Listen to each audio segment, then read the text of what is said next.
동부 헌신 예배로 주님 앞에 나올 수 있음에 감사드립니다. 먼저 문제를 하나 내고 시작하도록 하겠습니다. 하나님께 쓰임 받을 수 있는 나이는 몇 살 때부터일까요? 자, 1번 7세 이상, 2번 15세 이상, 3번 19세 이상, 4번 하나님께서는 나이와 관계없이 쓰실 수 있으시다. 몇 번입니까? 4번입니까? 네, 이 믿음의 고백을 가지고 오늘 예배 끝까지 함께 하시기를 바랍니다.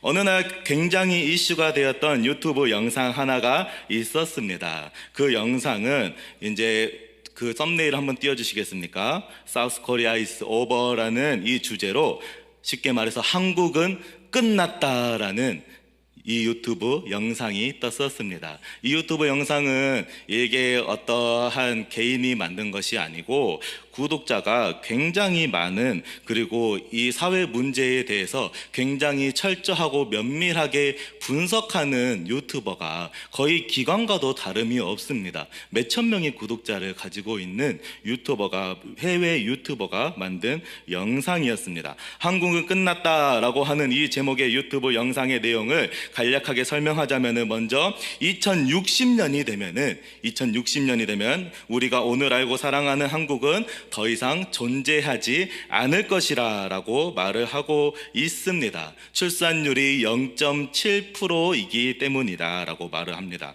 인구가 안정적으로 유지되려면은 여성 1인당 출산율이 약 2.1명이 되어야 한다라고 합니다. 여성 한 명이 1인당 약 출산율이 2.1명이 되어야지 인구가 안정적으로 유지가 되는데요. 계속해서 화면 넘겨주시면 되겠습니다. 네, 자막으로 읽어드리겠습니다. 1950년대만 해도 한국인들은 평균 6명 정도의 자녀를 낳았다라고 합니다. 그런데 2023년, 3년 전이죠.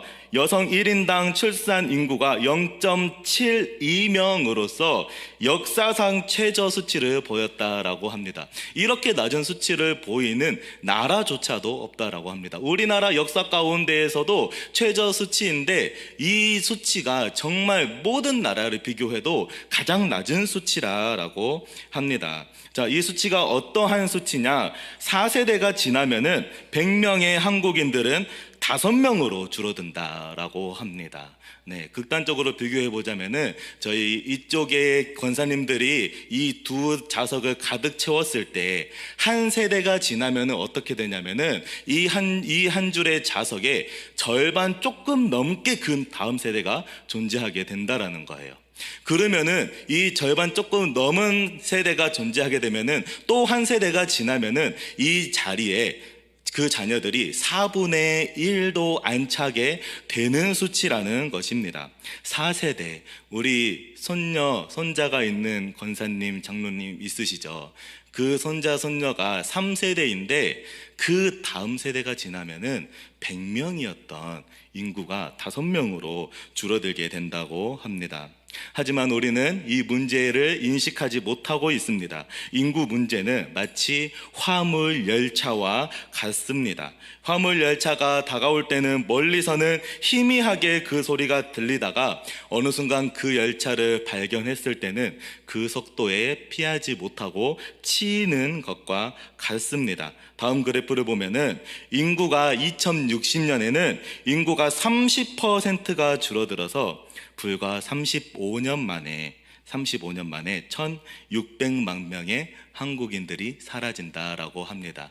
이것은 예측이 아니라 지금 이 수치가 우리가 가지고 있으면은 지금 일어나는 현상입니다.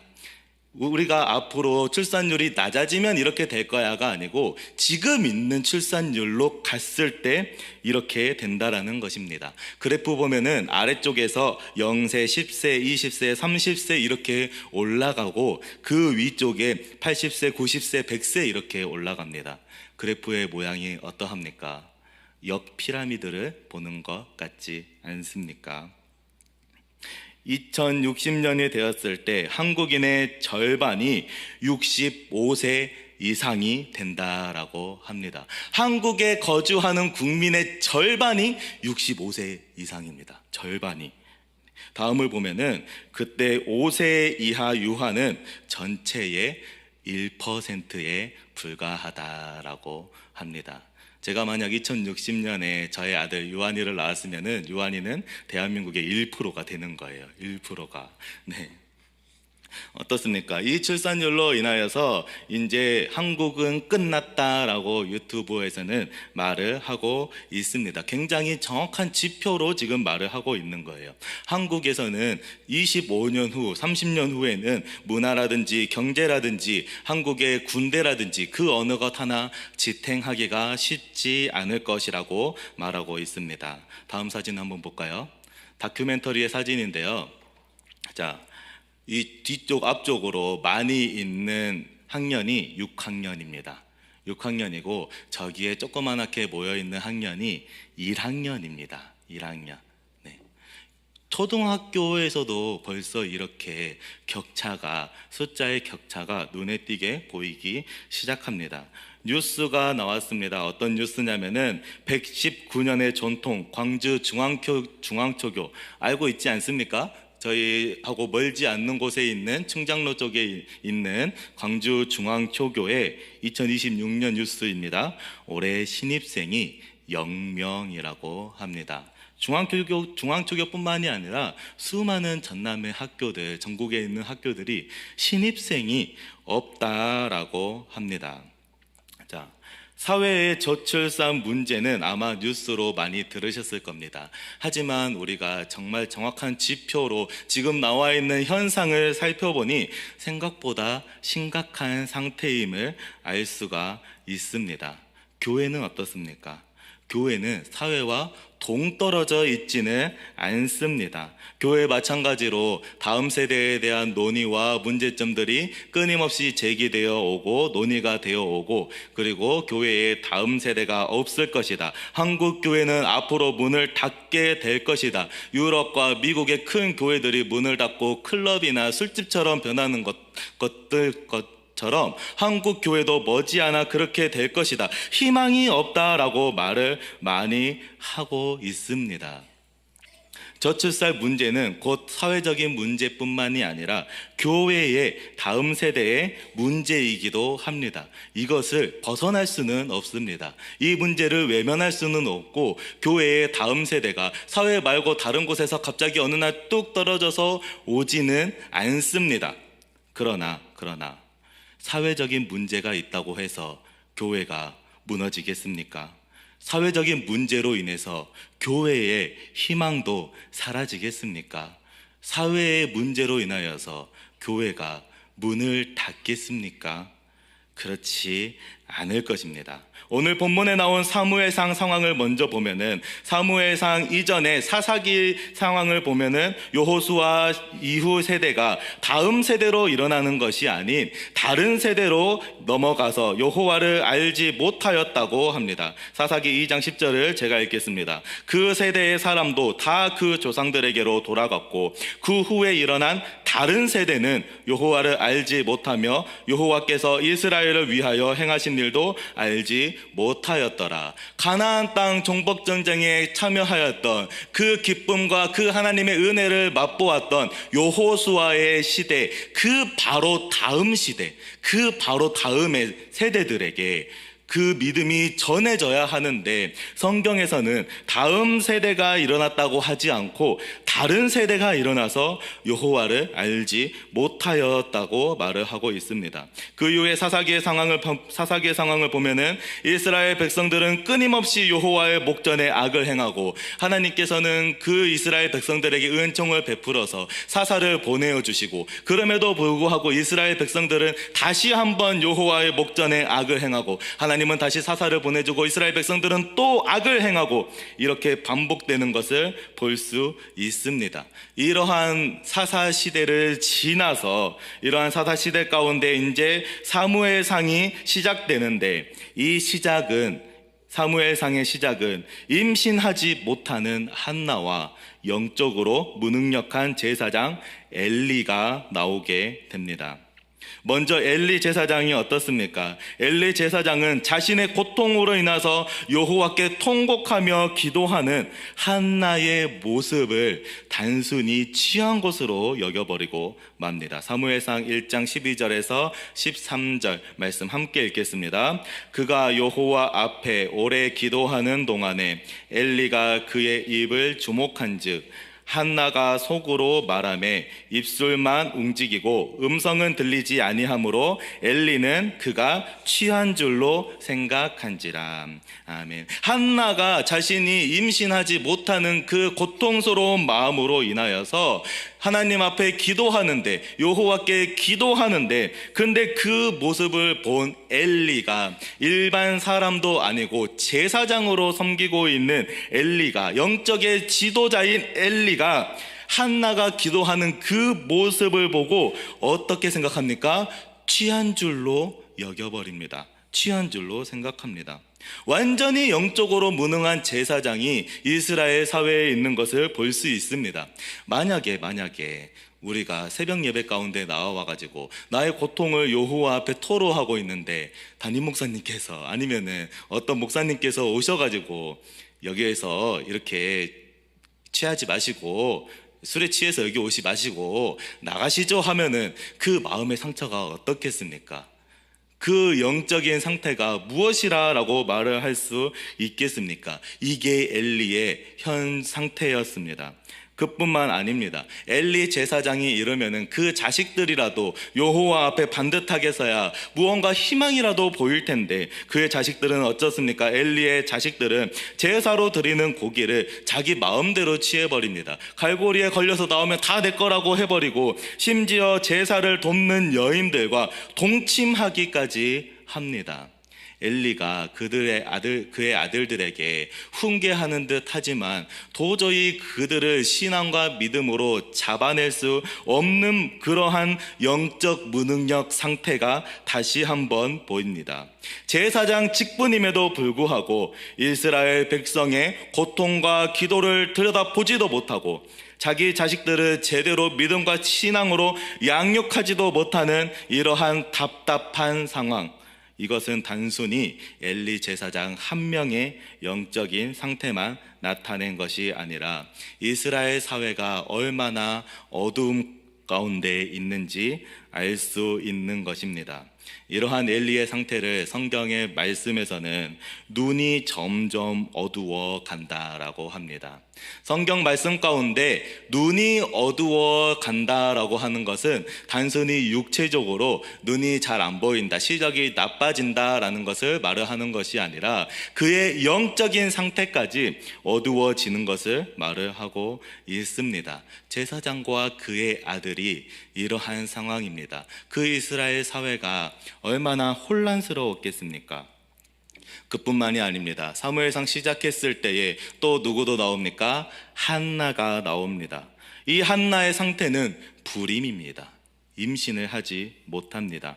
성경에서 불임은 하나님의 복이 끊긴 상태와 동시에 전적으로 하나님의 은혜가 필요한 상태를 말을 하는 것입니다. 전적으로 하나님의 은혜와 그 복이 필요한 그 상태를 의미한 그 불임이 한나 가운데에 주어져 있습니다. 그러기에 한나는 남편인 엘가나가 아무리 많은 사랑을 준다 하더라도 그 갈급함을 채울 수가 없는 것입니다. 하나님의 복, 하나님의 은혜로 와야 하는 이 임신이 채워지지가 않으니 남편이 아무리 사람의 사랑으로 사랑한다 하더라도 자신의 갈급함을 채울 수가 없습니다. 사무엘상 1장 8절 말씀 함께 읽겠습니다. 그의 남편 엘가나가 그에게 이르되 한나여 어찌하여 울며 어찌하여 먹지 아니하며 어찌하여 그대의 마음이 슬프냐, 내가 그대에게 10 아들보다 낫지 아니하냐 하니라. 남편 엘가나는 이해하지 못합니다. 내가 그만큼 사랑하는데 제사가 끝나면은 제사가 이제 나누는 것을 그의 다른 아내 분인나와 자식들보다 곱절로 주는데도 불구하고 왜 울고 왜 먹지 하고 왜 먹지 아니하며 왜 마음이 슬프냐, 내가 10 아들보다 낫지 아니하느냐, 한나의 마음을 전혀 알지 못하고 있는 남편 엘가나임을 알 수 있습니다. 소위 말해서 한번 꿀밤을 한 대 때려야 돼요, 이런 남편들은. 자, 제가 지금 이 상황에서 저희 아내에게 제가 아무리 잘한다라고 할지라도 아이가 주는 그 기쁨의 그 만족도를 제가 채워줄 수 있겠습니까? 아마 아내가 저는 없이 지금 며칠은 있을 수 있어도 아이가 없이는 며칠 있지 못할 것 같습니다. 네.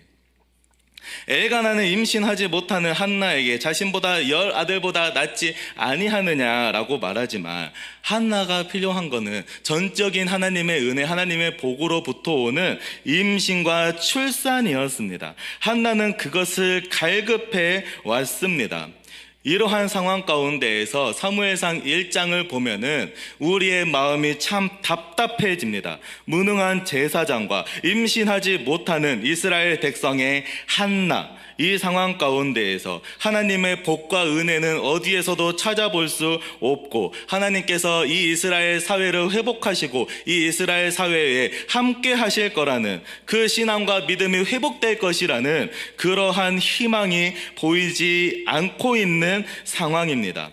이 이스라엘의 상황을 극적으로 말을 하고 있는, 정확하게 표현하고 있는 말씀이 사무엘상 3장 1절 후반부에서 나옵니다.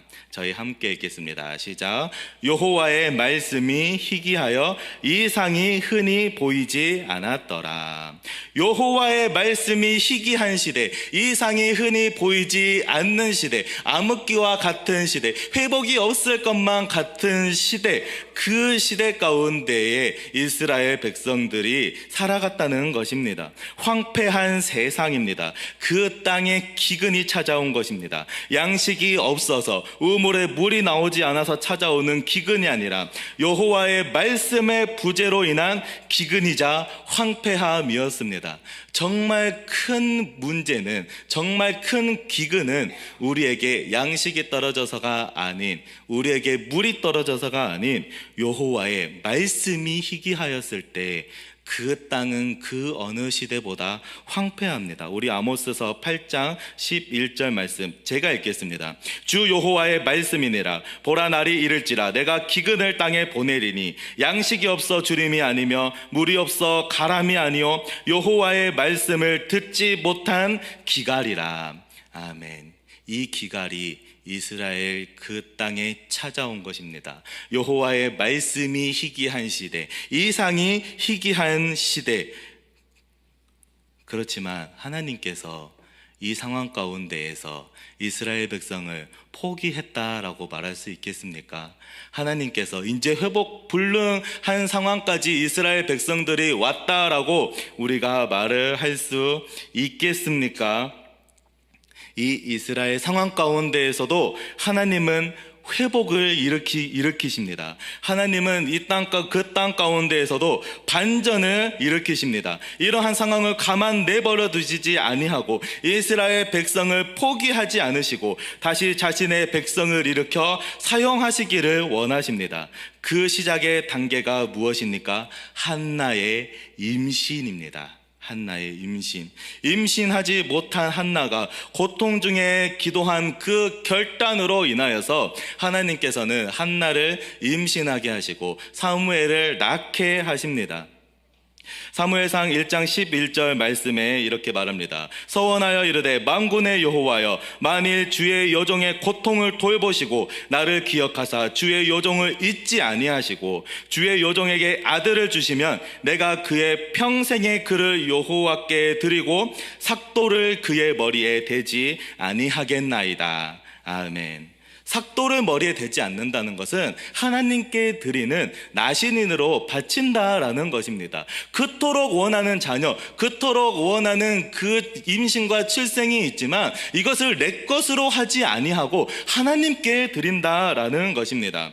하나님은 그 한나의 마음을 보시고 사무엘을 임신하게 하시고 사무엘을 그 땅 가운데에 보내셨습니다. 한나가 사무엘을 낳은 것은 단순히 어떠한 여인의 출산이 아니었습니다. 그냥 한나가 사무엘을 낳았구나, 이것만이 그 의미가 다가 아니었습니다.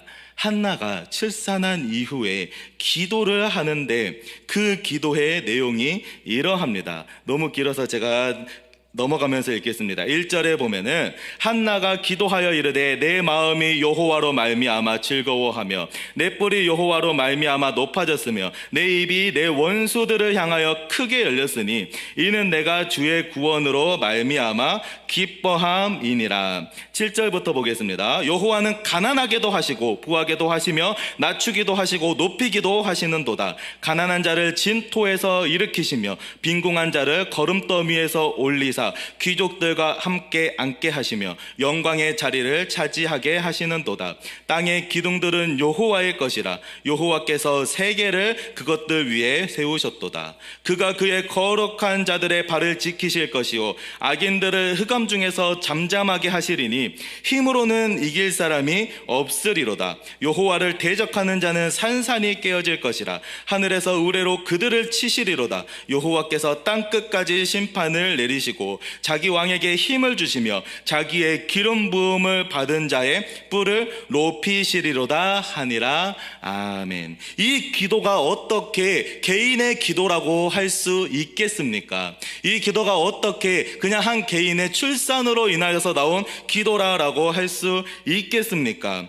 한 개인의 기쁨으로 인하여서 거룩한 자들의 발을 지키실 것이고 악인들이 흑암 중에서 잠잠하게 하실 것이다. 여호와를 대적하는 자는 산산이 깨어질 것이다 라는 이러한 기도가 나올 수 있겠습니까? 이것은 한나가 사무엘을 낳은 것은 전적으로 하나님의 계획과 섭리이며 그 땅을 회복하시기 위한 첫 발걸음이고, 그리고 또한 하나님께서 역사하는 사건임을 알려주고 있습니다.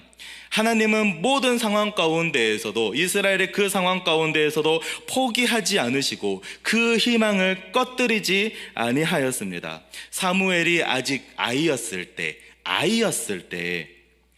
여호와의 말씀이 희귀하여 이상이 흔히 보이지 않고 제사장 엘리의 눈이 어두워 갈 때, 그때 무엇이라고 말씀합니까? 사무엘상 3장 3절 전반부를 함께 읽겠습니다. 하나님의 등불은 아직 꺼지지 아니하였으며. 아멘. 하나님의 등불은 그 가운데에서도 아직 꺼지지 아니하였다라고 말씀하고 있습니다. 성막에 있는 등불은 하나님의 임재와 역사를 상징합니다. 레위기 말씀에 보면은 성막에 있는 하나님의 등불은 저녁부터 아침까지 항상 켜놓고 관리를 해야 합니다. 저녁에는 당연히 성막에 불이 켜져 있는 것이, 그 등불이 켜져 있는 것이 너무나도 당연한 거예요. 그런데 오늘 말씀 가운데에서는 엘리가 자기 초소에 누웠을 때, 누가 봐도 저녁임에도 불구하고 하나님의 등불에 대해서 언급을 할 필요가 없음에도 불구하고, 당연히 켜져 있어야 됨에도 불구하고, 그럼에도 불구하고 말씀은 우리 가운데 무엇이라고 알려주냐면은 하나님의 등불이 아직 꺼지지 아니하였다라고 우리에게 알려주고 있습니다. 그 의미가 무엇입니까? 어려운 시대와 환경 가운데에서도 하나님의 일하심과 역사는 끝나지 않았음을 우리에게 말씀하고 있습니다. 여전히 하나님은 자신의 백성들과 함께 하시며 일하시고 있습니다. 하나님의 등불이 지금 이 시대 가운데에서도, 우리 서형교회 가운데에서도 꺼지지 않았음을 믿으시기 바랍니다. 하나님의 등불에 대한 말씀을 보면은 2절에서는 엘리가 나옵니다. 엘리의 눈이 점점 어두워갑니다. 이 어두워간 것은 육체적인 상황뿐만이 아니라 영적인 상황이라고 하였습니다. 여기까지 봤을 때는 우리의 가슴을 답답하게 합니다. 이 제사장 엘리가 눈이 어두워져 가니 누가 영적으로 이 이스라엘을 회복시킬 수 있을 것인가? 이 이스라엘 백성들이 어떻게 다시 한번 하나님 앞에 나올 수 있을 것인가? 라고 하는데, 이 엘리의 눈이 어두워진 감과 동시에 말씀하고 있는 것이, 그럼에도 불구하고 그러나 하나님의 등불은 꺼지지 아니하였다. 하나님의 등불은 꺼지지 아니하였다. 그러면서 누가 나옵니까? 사무엘이 나옵니다. 사무엘은 하나님의 궤에 있는 여호와의 전 안에 누워 있었다라고 말을 합니다.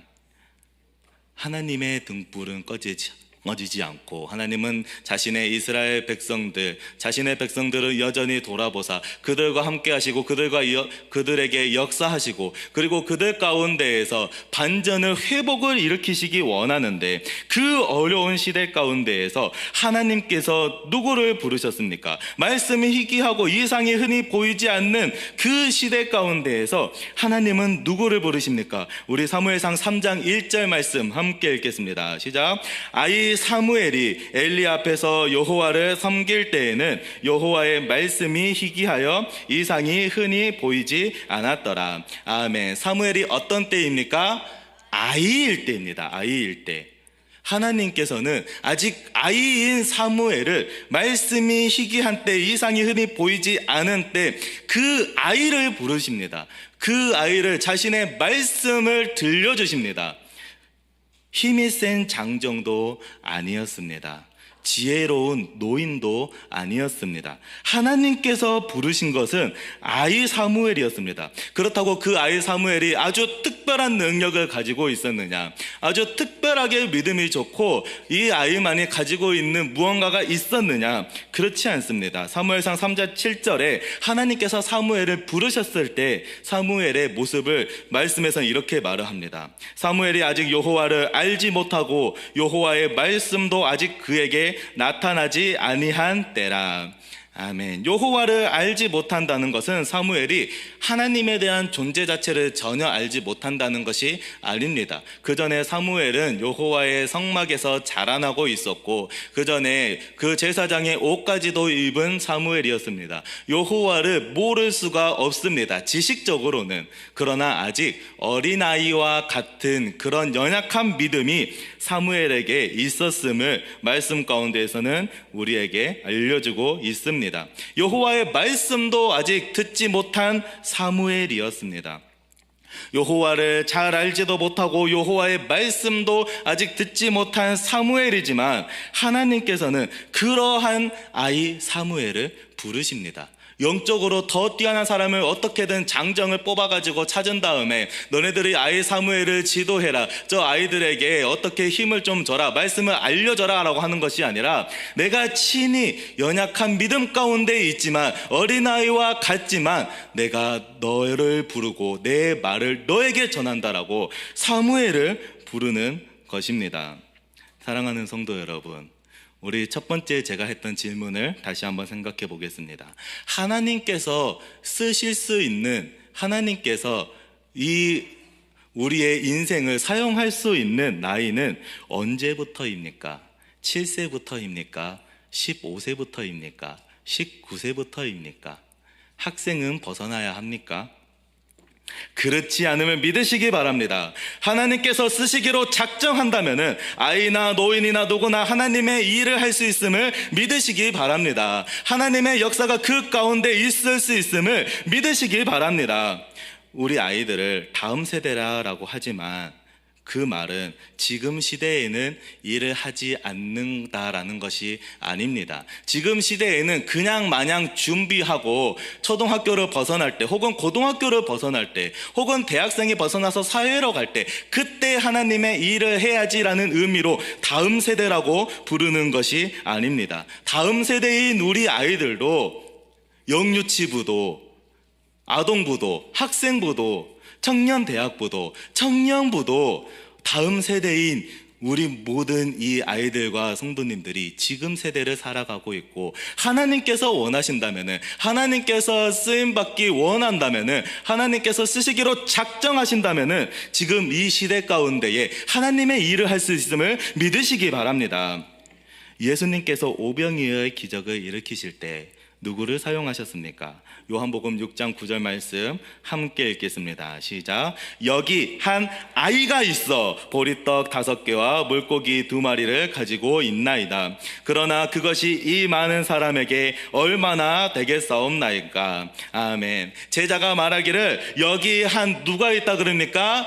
아이가 있다라고 합니다. 장정이 있다라고 하는 것이 아니고 지혜로운 노인이 있다라고 하는 것이 아니고 아이가 있다라고 합니다. 있었습니다. 그 아이가 가지고 있던 보리떡 5개와 물고기 2마리가 오병이어의 시작이었습니다. 그 당시에 연약하고 쓸데없는 그러한 평가를 받던 아이가, 어린이가 주님께서 사용하시기로 작정하시니 그가 가지고 있는 작은 것이 큰 기적을 일으켰음을 믿으시기 바랍니다. 지금 이 시대 가운데에서도 하나님은 우리 아이들을 사용하시기 원합니다. 언제까지 너네들 대기하고 준비하고 있어? 그 이후에 내가 너네들을 사용할 거야, 내가 너네들을 쓸 거야 라고 하는 것이 아니라 지금 이 시대 가운데에서 하나님은 우리 아이들을 부르십니다. 제가 이제 아동부에서 학교 신방을 나갈 때가 있는데 한 아이에게 너가 하교할 때 같이 하교하는 친구들이 있으면은 다 한번 데리고 와봐 라고 했습니다. 그런데 약속한 시간이 지났는데 그 아이가 영 나오지 않는 겁니다. 그래서 제가 이제 전화를 드렸더니 이제 전화를 받고 근데 강도사님 좀 친구가 많아요. 그래가지고 몇 명인데 그랬더니 11명이요 그러는 겁니다. 한두 명 데리고 올 줄 알았는데 자기와 같이 하교해서 교회에서 강도사가 왔다고 우리 같이 제가 이제 편의점에 가서 이제 간식을 사주는데 그렇게 교회에 강도사를 만났는데 같이 가자고 데리고 온 아이가 11명이었습니다. 뭐 예수님과 12제자도 아니고 그 아이가 이렇게 오는데 뒤에 줄줄이 사탕처럼 그 수많은 아이들이 오는데 와, 제가 너무나도 깜짝 놀랐습니다. 아이들도 주의 일을 할 수 있음을 믿으시기 바랍니다. 지금 이 시대 가운데에서는 특히 아이들이 너무나도 전도하기 어려운 환경입니다. 길 가다가 우리가 무언가 주려고 해도 받지 않고, 우리가 말을 걸려고 해도 쉽지 않고, 부모님에게 뭔가 허락을 받아야 하거나 아니면은 학교에서 전도하다가 뭐 신고가 들어왔다 그런 내용들도 접하기도 합니다. 아직 저는 그렇게 돼보지는 않았지만 아이들이 전도하기 너무나도 어려운 환경입니다. 이러한 어려운 환경 가운데에서 우리 교회는 희망이 없습니까? 우리 교회는 소망이 없습니까? 다음 세대 가운데에서 일을 할 수가 없습니까? 그렇지 않습니다. 하나님께서는 우리도 사용하시지만, 우리도 다음 세대의 전도 가운데 사용하시지만 우리 아이들도 사용하심을 믿으시기 바랍니다. 안드레사 몽이라는 아이가 있습니다. 브라질 출신의 14살의 아이입니다. 이 아이의 사진을 다음 화면으로 보시면은 이러한 어린 아이가 만으로 14살이니까 우리나라로 초등학교일 것입니다. 이 아이의 일과를 제가 말씀해 드리겠습니다. 주일에는 대중복음 전도를 하러 다닙니다. 그래서 교회는 물론이고 라디오에서까지 복음을 전파합니다. 월요일에는 간증을 전도합니다. 오전에는 공부를 하고 오후에는 전도에 관련된 일을 합니다. 화요일에는 봉사활동과 성경 공부를 합니다. 양로원에 방문하고 같이 찬양하고 기도하고 외로우신 분들을 챙깁니다. 수요일에는 사회복지 활동을 합니다. 자기 가정에서 모임을 가지고 주택협동조합 직원들과 함께 움직여서 가난한 자들을 살핍니다. 금요일에는 중보기도 모임을 갖습니다. 중보기도 모임을 시작하여 각각 아이들이 각 교회에서 다른 교회에 있는 아이들도 중보기도를 할 수 있게끔 인도하고 많은 기도의 응답을 받았다라고 합니다. 토요일에는 개인의 전도로 나가서 아이들이 교회에 나올 수 있게 합니다. 이게 14살 소녀의 사역이었습니다. 14살 소녀의 일주일의 일과표입니다. 이 아이로 인하여서 이 교회의 주일학교는 10명에서 20명으로 25명, 거의 45명의 가량이 전도가 되었다라고 합니다. 이 아이가 하는 말이 있습니다. 저는 그냥 평범한 아이입니다. 저는 그냥 평범한 아이입니다. 공부하고 놀고 시간이 날 때마다 부모님과 시간 보내는 걸 좋아합니다 라고 말을 합니다. 그 아이가 2008년 4월 22일 오전 7시 15분에 부활주일 전 토요일에 브라질로 향하는 그 가운데에서 말씀을 전하기 위하여 교회로 향하던 도중 그 아이가 타고 있던 차가 트럭과 충돌하였고 당시 겨우 14살이었던 안드레사도 사망하게 됩니다. 하지만 이 안드레사의 삶을 통하여서 100명 이상이 세례를 받았고 수많은 사람들이 영향을 받았다라고 합니다. 이 아이가 14살의 아이가 했던 말이 있습니다. 우리가 지금 우리의 할 일을 하지 않고 내일로 미룬다면은 내일 시간이 없을 수도 있잖아요. 살아있을 때 이 아이가 했던 말입니다. 겨우 14살이라고 부를 수 있는 그 나이에, 겨우 14살이라고 부를 수 있는 그 나이에 그는 하나님의 일을 최선을 다했습니다. 하나님의 그 임재와 역사 가운데에서 우리 주일학교 아이들을 위해서 그 삶을 다 바쳤습니다. 그가 일찍 하나님의 품으로 갔다라고 하지만 좋은 대학과 직장을 가지 못한 채로 하나님의 부르심을 받았다라고 해서 그의 인생이 하나님 앞에 작게 쓰였다거나 그의 인생의 가치가 적다라고 할 수 있겠습니까? 그렇지 않음을 우리는 알 수 있습니다. 14살의 나이에 하나님의 부르심을 받아갔지만 그에게는 그 무엇보다도 큰 면류관이 하나님의 기뻐하심이 함께 있었을 것입니다. 그가 말합니다. 저는 그냥 평범한 아이입니다. 내가 특별해서 신앙생활이 뛰어나가지고 내가 다른 14살보다 아주 성장이 월등하게 빨라서 이 일을 할 수 있는 것이 아니라 나도 그냥 평범한 아이입니다. 하나님께서 다음 세대를 일으키시고 사용하실 때 특별히 공부 잘하는 아이를 사용하시는 것이 아닙니다. 유명한 연예인이나 운동선수가 되어야지만이 하나님의 영광을 위하여 사용하시는 것이 아닙니다. 좋은 직장으로 들어가 많은 재정을 가지고 있어야지만이 하나님의 일을 할 수 있는 것이 아닙니다. 하나님께 마음을 향한 자는 나이에 관계없이, 상황과 환경에 관계없이 누구나 쓰실 수 있음을 기뻐하시기 바랍니다. 믿으시기 바랍니다. 하나님께서는 아이 사무엘을 부르셨습니다. 그 당시에 작고 초라하고 연약하다고 평가받는 그 어린이 아이 사무엘을 부르시고 예수님께서는 오병이어의 기적을 행하실 때에 아이가 가지고 있는 떡과 물고기를 통하여서 오병이어를 일으키셨습니다. 그 당시에 연약하고 쓸데없어 보이는 그 아이 어린이를 사랑하시고 자신에게 데리러 오는 것을 말리는 제자들을 꾸짖으시며 하나님의 나라가 이런 자일 것이라고 말씀하신 것이 우리 주님임을 믿으시기 바랍니다. 누가 이 땅 가운데 교회에 희망이 없다라고 말할 수 있겠습니까? 누가 사회의 문제 때문에 교회가 문을 닫을 것이라 라고 말할 수 있겠습니까? 누가 하나님의 등불이 꺼졌다라고 말을 할 수 있겠습니까? 여전히 하나님의 등불은 꺼지지 않았음을 믿으시기 바랍니다. 영유치부에서도 하나님의 등불은 여전히 켜져 있습니다. 아동부에서도 하나님의 등불은 여전히 켜져 있습니다. 학생부에서도 하나님의 등불은 여전히 켜져 있으며 청년대학부에서도 하나님의 등불은 켜져 있고 청년부에서도 하나님의 등불이 켜져 있음을 믿으시기 바랍니다. 그리고 우리 서형교회에서도 하나님의 등불이 켜져 있으며 여전히 성령의 뜨거움을 각 기관마다 각 부서마다 우리 서형교회 전체의 성도에게 부어주심을 믿으시기 바랍니다. 사회적인 문제는 우리의 믿음을 이겨낼 수가 없습니다. 사회적인 환경은 하나님의 역사하심을 이겨낼 수가 없습니다. 하나님께서 우리 아이들을 기뻐 사용하실 것입니다. 아이들이 이렇게 주의 일을 하기 위하여서 우리가 해야 될 것이 있습니다. 바로 우리가 영적인 부모가 되는 것입니다. 한나가 자신이 출산하지 못하여서 고통하고 통곡하였던 것처럼 우리가 다음 세대를 일으키지 못하고 못 챙겨주는 것에 대해서 우리가 통곡할 수 있어야 합니다. 우리의 영적인 아들, 딸들로 바라보고 우리가 영적인 부모의 마음으로서 한나의 그 마음을 가져야 합니다. 또한 마찬가지로 한나가 아이 사무엘을 출산하고 기뻐하였던 것처럼 우리는 영적인 자녀들이 주님을 믿고 그 영이 죽음에서 사망으로 생명으로 옮겨진 것을 볼 때, 아이들이 주님 앞에서 신실하게 믿음 가운데 자라나는 것을 볼 때 한나가 사무엘을 출산하여 기뻐하였던 그 마음이 우리 가운데 있어야 합니다. 그 마음이 내 자식이 아니더라도, 내 손자가 아니더라도 우리 교회 안에서 함께하는 이 다음 세대로 인하여서 우리가 고통하고 통곡할 줄도 알고 우리가 기뻐할 줄도 아는 모든 성도님들 되시기를 소망합니다. 그러기 위해서 다음 세대를 위하여서 갑절로 기도해 주시기 바랍니다.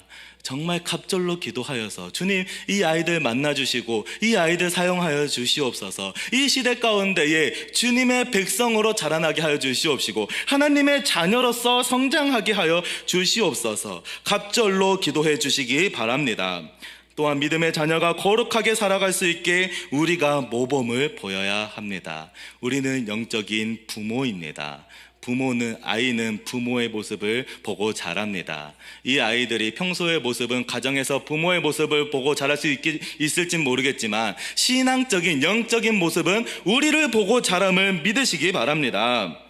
그럼으로써 우리가 믿음의 자녀들에게 관심을 가지며 그들이 교회에서 사랑받게 해야 하며 무엇보다도 하나님의 등불이 꺼지지 않았음을 믿으시기 바랍니다.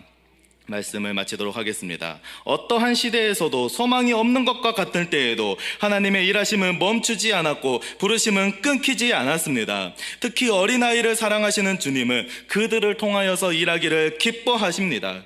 하나님의 등불은 이 시대 가운데에서도 앞으로도 믿음으로 우뚝 선 교회 가운데에 꺼지지 않습니다. 우리 서영교회가 믿음으로 우뚝 선다면은 우리 서영교회의 하나님의 등불은 꺼지지 않음을 믿으시기 바랍니다.